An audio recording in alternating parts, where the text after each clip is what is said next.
বিদেশে থাকা অবস্থায় সন্দেহ, তাই ডিএনএ টেস্টের সিদ্ধান্ত। ছেলেটি আমার চাচাতো ভাই। সে যখন বাংলাদেশে ছিল এক জায়গায় জব করত। জব করা অবস্থায় সে সিদ্ধান্ত নেয় সে দেশে আর থাকবে না, বাইরে যাবে। সে 3 বছর জব করে। এরপর সে সিঙ্গাপুরে চলে যায়। ওখানে গিয়ে কাজকর্ম ভালোই চলছিল। হঠাৎ ফেসবুকে একটা মেয়েকে দেখতে পায়। দেখেই তার ভালো লাগে। তখন সে মেয়েটিকে নক করে। নক করার পর মেয়েটিও তাকে নক করে। এভাবে তাদের পরিচয় হয়। ছেলেটি জানতে পারে সে যেখানে চাকরি করছিল মেয়েটির বাসা সেখানেই। তখন ছেলেটি তাকে জিজ্ঞাসা করে, আমি তো 3 বছর ওখানে চাকরি করেছি, কখনো তো তোমাকে দেখি নাই। মেয়েটিও তাকে বলে, হ্যাঁ, তুমি এখানে যেহেতু চাকরি করেছো তাহলে আমিও তো তোমাকে দেখি নাই। এভাবেই তাদের পরিচয় হয়। আর ছেলেটি মেয়েটিকে জানিয়ে দেয় যে আমি কিন্তু তোমাকে পছন্দ করেছি, আমার তো তোমাকে খুব ভালো লাগে। তুমি যদি আমাকে বিয়ে করতে চাও তাহলে আমি তোমাকে বিয়ে করব। তখন মেয়েটি জানায়, হ্যাঁ, তুমি যদি বিয়ে করতে চাও আমি রাজি আছি। তখন ছেলেটি বলে, আমি যেহেতু বাইরে রয়েছি তাহলে আমার পরিবারকে তোমার কাছে পাঠাই, দেখুক তারা কি বলে। মেয়েটি বলে, আচ্ছা ঠিক আছে, তোমার পরিবারকে আমার কাছে পাঠিয়ে দাও। তখন ছেলেটি তার বাবা মাকে, ভাই বোনকে জানায় যে ফেসবুকে আমার একটা মেয়েকে পছন্দ হয়েছে, তোমরা গিয়ে তার বাসায় দেখে আসো মেয়েটিকে। তখন তার বাবা মাও রাজি হয় এবং সবাই মিলে মেয়েটির বাসায় যায়। গিয়ে মেয়েটিকে দেখে তাদেরও খুব ভালো লাগে। তখন ছেলেটিকে জানায়, হ্যাঁ, মেয়েটিকে আমাদের পছন্দ হয়েছে। তখন ছেলেটি এঙ্গেজমেন্টের জন্য 3 তারিখ ঠিক করে। তখন তার বাবা মা, ভাই বোন গিয়ে আংটি পরিয়ে দিয়ে আসে। এভাবেই দিন চলে। বেশ কয়েকদিন যাওয়ার পর হঠাৎ মেয়েটি তাকে ফোনে জানায় যে তোমাকে একটা কথা বলা হয়নি, আমার কিন্তু আগে বিয়ে হয়েছিল, সেখানে আমি সংসার করেছিলাম 2 বছর, হঠাৎ আমার ডিভোর্স হয়ে যায়। একথা শুনে ছেলেটির মাথায় যেন আকাশ ভেঙে পড়ল। সে চিৎকার করে উঠল যে তুমি কেন আমাকে ঠকালে, এটা কেন তুমি আমাকে জানালে না। তখন মেয়েটি তাকে অনেক অনুরোধ করে যে দেখো, আমার তো একটা সংসার ভেঙে গেছে, এখানে তো তোমার সাথে আমার রিলেশন হয়ে এঙ্গেজমেন্টও হয়ে গেছে, এখন যদি তুমি আমার সাথে বিয়েটা ভেঙে দাও তাহলে কিন্তু আমি বাঁচব না। তোমাকে ঠকাই আর যাই করি, কিন্তু এখন যদি বিয়েটা ভেঙে যায় তাহলে কিন্তু সত্যিই আমি মরে যাব। ছেলেটিকে অনেক অনুরোধ করে আর বলে, আমি যদি জানাতাম তাহলে কি তুমি আমাকে বিয়ে করতে চাইতে? তোমার সাথে আমার সম্পর্কটা হতো না। আমারও তোমাকে দেখে খুব ভালো লাগে, তাই আমি একটু মিথ্যে কথা বলেছি। এটা তোমার সিদ্ধান্ত। তুমি যদি আমাকে মেনে না নাও তাহলে সত্যিই আমি এই পৃথিবীতে বেঁচে থাকবো না। তখন ছেলেটি বোঝে, বলে যা হওয়ার হয়ে গেছে, আমি তোমাকে মেনে নেব। সে বলে, আমি যদি একটা ডিভোর্সি মেয়েকে বিয়ে করি তাহলে আমার সব হবে, আল্লাহ আমাকে ভালোবাসবে। এ ভেবেই তাকে সে মেনে নেয়। সে মেয়েটিকে জানায়, হ্যাঁ, আমি তোমাকে মেনে নেব, কিন্তু এ কথা তুমি আমার বাবা মা কাউকে জানিও না। তখন মেয়েটি বলে, ঠিক আছে, আমি জানাবো না। কিন্তু মেয়েটির বাবা মা ভয় পায় যে এটা যদি তার বাবা মা জানে হয়তো আমার মেয়েকে কোনো দিন মেনে নেবে না। তাই তারা মেয়ের কথা শোনে না। ছেলেটির বাবা মাকে জানিয়ে দেয় যে আমার মেয়ের আগে বিয়ে হয়েছিল। মেয়েটির বাবা মা ভাবে যে এখন যদি বিয়েটা ভেঙে যায় তাও ভালো, কিন্তু বিয়ের পর জানাজানি হয়ে যদি বিয়েটা ভেঙে যায় তাহলে মেয়ের জন্য আরও খারাপ হবে। এটা ভেবেই মেয়েটির বাবা মা ছেলের বাবা মাকে জানিয়ে দেয়। তখন ছেলের বাবা মা জেনে খুব রাগারাগি করে। ছেলেকে ফোন দিয়ে বলে, তুমি কেন এটা করলে? তুমি কেন আমাদেরকে জানালে না যে মেয়েটি বিবাহিত? আর তুমি একটা বিবাহিত মেয়েকে কেন বিয়ে করতে চাইলে? তখন ছেলেটি বলে, আম্মা, এটা আমিও জানতাম না, পরে জেনেছি। যাই হোক, আল্লাহর দিকে তাকিয়ে আমি আল্লাহরকে খুশি রাখার জন্য আমি ডিভোর্সি মেয়েকেই বিয়ে করব। তুমি রাজি হয়ে যাও। মা বাবাকে অনেক অনুরোধ করে এবং ছেলের মুখের দিকে তাকিয়ে মা বাবাও রাজি হয়ে যায়। ছেলেটি কিন্তু অবিবাহিত ছিল, এমনকি তার কোনো জায়গায় রিলেশনও ছিল না। ছেলেটি খুবই ভালো ছিল। এটা আমার চাচাতো ভাই বলে বলছি না, সত্যিই সে খুবই ভালো ছিল। কিন্তু সে জানতো না যে তার সামনে কি আছে, সে যে ঠকবে তার সে জানতো না। যাই হোক, আপনারা পুরো গল্পটি শোনেন তাহলে বুঝতে পারবেন। তখন কিছুদিন থাকার পর মেয়েটি জানায় যে তুমি বাসায় আসো, আমরা বিয়ে করব।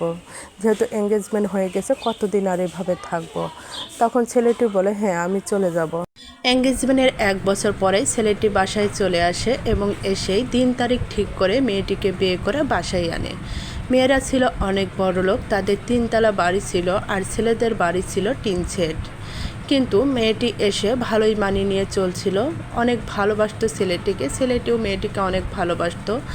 ছেলেটিকে ছাড়া সে কিছুই বুঝতো না। খাওয়া দাওয়া, তার টেক কেয়ার করা, সে 6 মাস বাসায় ছিল, তার পিছে পিছে থাকা, এগুলো আমরা দেখতাম, খুবই ভালো লাগতো এবং মনেই হতো না যে এদের মাঝে কোনো একটা খারাপ কিছু হবে।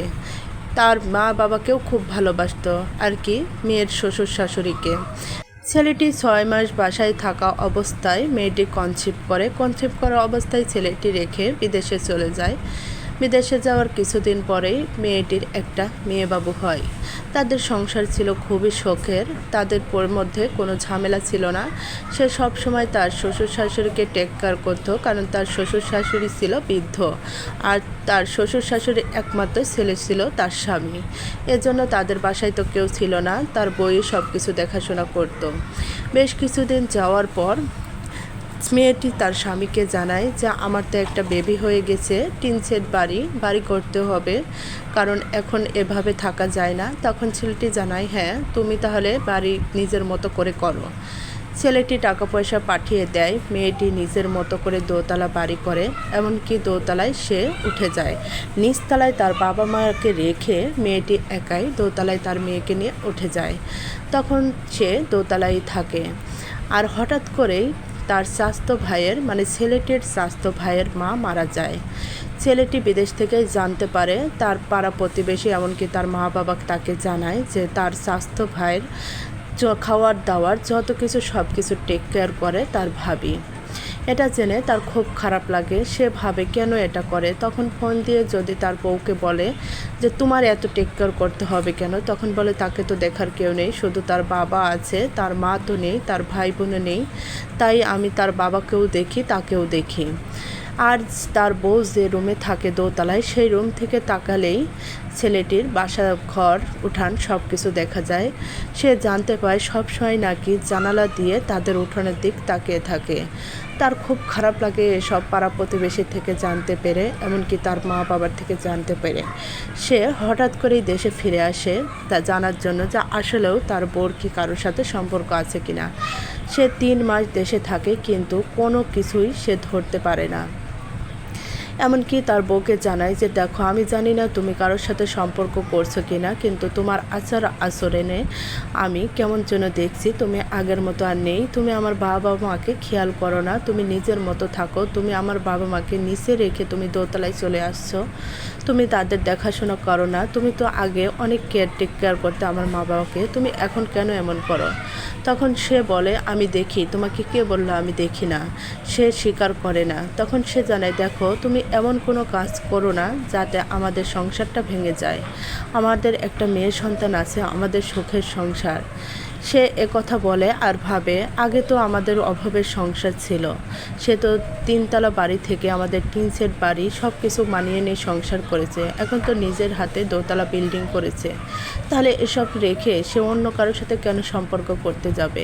এভাবে তার বউকে সে অনেক বিশ্বাস করে এবং কোনো প্রমাণ খুঁজে পায় না যে তার স্ত্রীর কারোর সাথে সম্পর্ক আছে। তখন সে বাধ্য হয়ে আবার বিদেশে চলে যায়। যাওয়ার পর 3 মাসের মাথায় তার স্ত্রী জানায় যে আমি কনসিভ করেছি।